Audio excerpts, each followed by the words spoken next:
naye alikuwa mwekundu, mwenye macho mazuri, na umbo lake lilikuwa la kupendeza.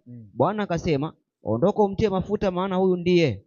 Bwana anasema ondoka umtie nini? Mafuta, maana huyu ndiye. Kumbuka Yesu alikuwa anamdharau nani? Daudi. Na ukisoma Daudi anaimba Zaburi anasema kwamba yeye anajiita msikwao. Msikwao ni mtu asiyekuwa na nini? Kwao. Daudi alizaliwa na mama mdogo. Tena ndoa yake, yani alimzaa si kwa ndoa. Maandiko yanasema kwamba mimba yake ilichukuliwa katika nini? Hatia. Na maana ile ndoa yake haikuwa legal, ilikuwa ni illegal. Ndio maana akawa kama wazungu wanaitwa bastard. Akapelekwa achunge nini? Kaa huko polini.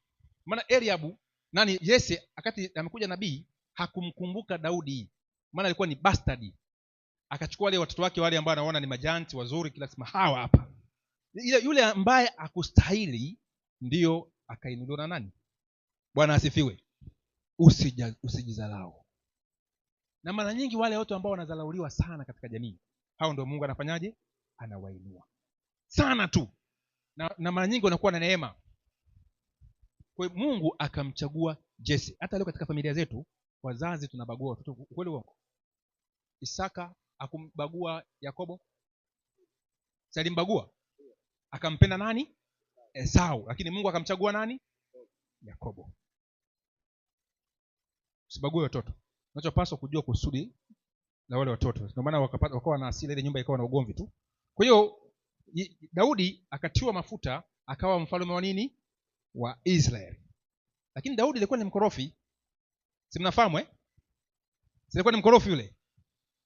Hata wakati ameenda kule katika vita akakuta kaka yake Eliab anamwambia, wewe ulipaswa kuwa nyumbani, unafuta nini katika uwanja wa vita? Jamaa akamjibu vibaya kaka yake. Lakini katika kwa sababu yeye alikuwa amebeba makusudi, akamuua Goliath.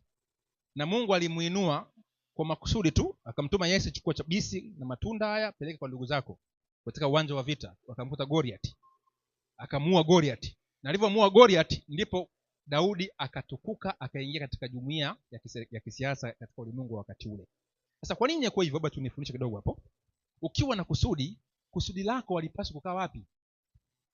Nyumbani. Yaani wewe uko nyumbani kuanzia asubuhi mpaka nini?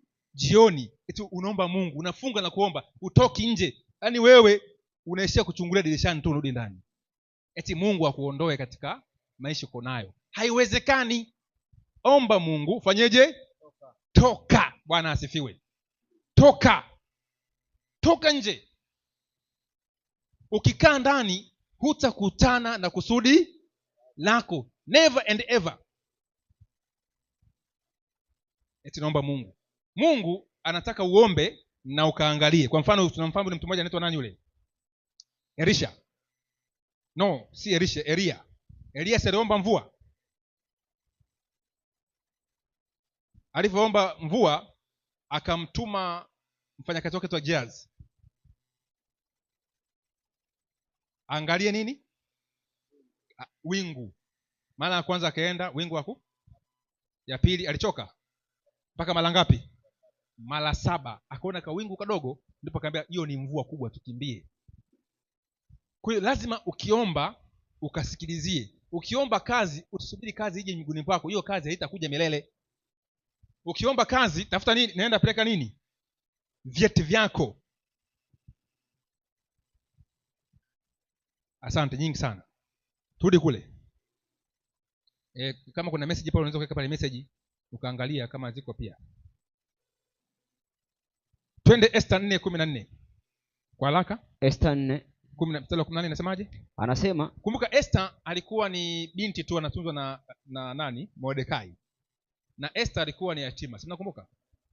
Kumbe yatima si kigezo cha kutokuwa na kusudi. Akatunzwa ndani ya nyumba ya mjomba wake. Na hatimaye mjomba wake akapambana na Esther ili atimize makusudi yake. Esther alikuwa ni mrembo. Kwa wakati ule mfalme anatafuta mke wa kuoa, yule mjomba wake akuomba Mungu Esther awe nani? Malkia. Alafu akakaa ndani. Aliomba na akampeleka Esther katika nini? Ulingo. Hivi mnanielewa vizuri? yaani ndoto, maombi ya kusudi. Unaomba alafu unaingia wapi? Ulingoni. Hebu nisomee 4:14. Sasa Esther kashakuwa malkia. Kwa maana wewe ukinyamaza kabisa wakati huu ndipo kutakapowatokea Wayahudi msaada na wokovu kwa njia nyingine. Ndiyo. Ila wewe utaangamia pamoja na mlango wote wa baba yako. Walakini ni nani ajuaye kama wewe hukujia ufalme kwa ajili ya wakati kama huo? Bwana asifiwe. Kumbe Esther alikuwa mfalme malkia kwa sababu ya wakati kama huo. Upi? Kuna shetani alikuwa anapanga kuangamiza nani? Wayahudi. Esther akawa malkia na ikatokea tukio kama hilo. Kwa maana Esther alipandishwa kuwa malkia kwa ajili ya kuokomboa nani? Wana wa Israeli wasiangamizwe. Kumbe leo kwa sababu kuna matukio yako yanatokea mbele yetu, watu wanaumia na kuumizwa. Kumbe wewe ulipaswa kuwa msaada wao, kwa sababu hukujua majilio yako. Uliharibu kusudio lako kwa mambo yasiyofaa ya ajabu. Watu wanaangamia mbele ya macho yako, tena unaonea huruma au hata unaponda, wazembe hawa. Kumbe wewe ulipaswa kufanyaje? Kuwalinda na kuwasaidia, ila haukujua wakati wako. Kutokujua kazi yako si sababu ya Mungu kukuacha. Mungu amempa kila mtu kazi, na siku ya mwisho atataka uwajibu wa kazi yako. Sio, inaeleweka vizuri? Utatoa hesabu, maana Mungu amekupa. Hata wazazi pia watatoa hesabu kwa kutowalea watoto wao katika njia sahihi katika Kristo, au katika njia ambayo Mungu alikuwa anataka mwenyewe.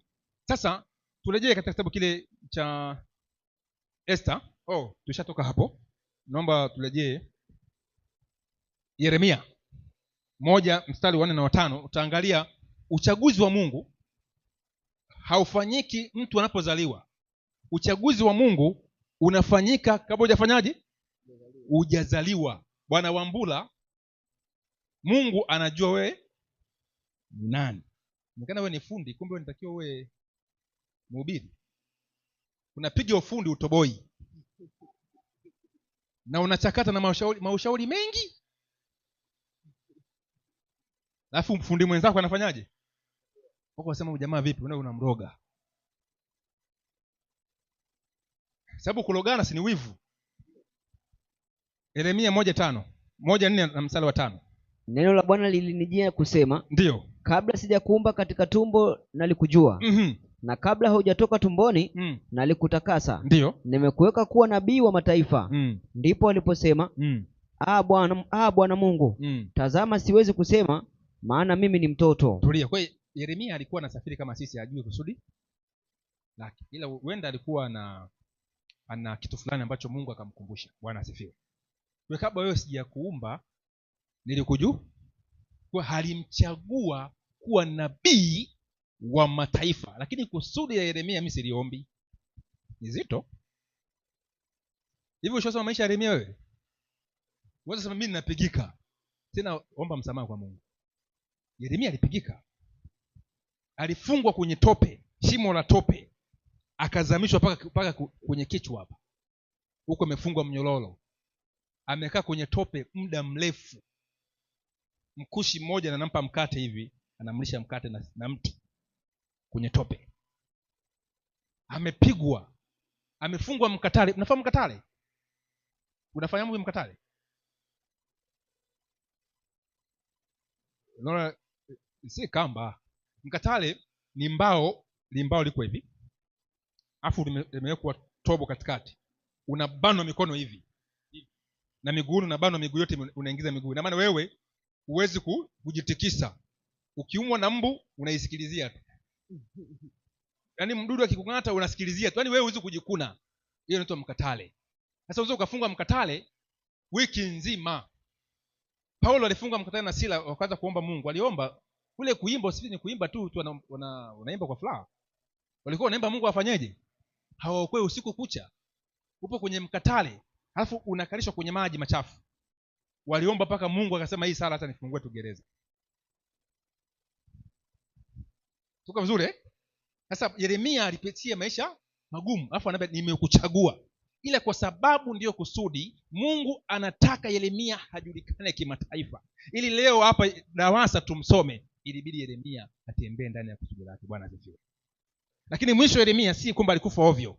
Mungu wakati nchi inaingia katika machafuko ya kuvamiwa kijeshi na Nebukadreza, Mungu anamwambia nunua shamba. Yaani leo inatokea vita kubwa, alafu unaambia ununue nini? Alafu unakuja unatuambia bwana nataka nikanunue shamba. Sio tutaka tukimbie. Wewe unaenda kununua shamba. Sio una wazimu Yaani nchi imehusuliwa na majeshi.